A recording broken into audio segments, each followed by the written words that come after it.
Mi nombre es Sonia Gómez, soy la directora del Ballet Folclórico Internacional Sonia Gómez de Colombia. Traemos para ustedes hoy una muestra de 3 danzas que son de nuestra región caribe colombiana con la cumbia, quienes bailarán la reina de carnaval con el congo grande.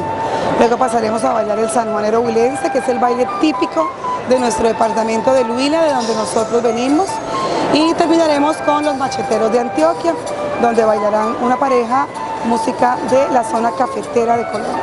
Bueno, les voy a hablar del sanjuanero huilense, que es el baile típico de nuestro departamento.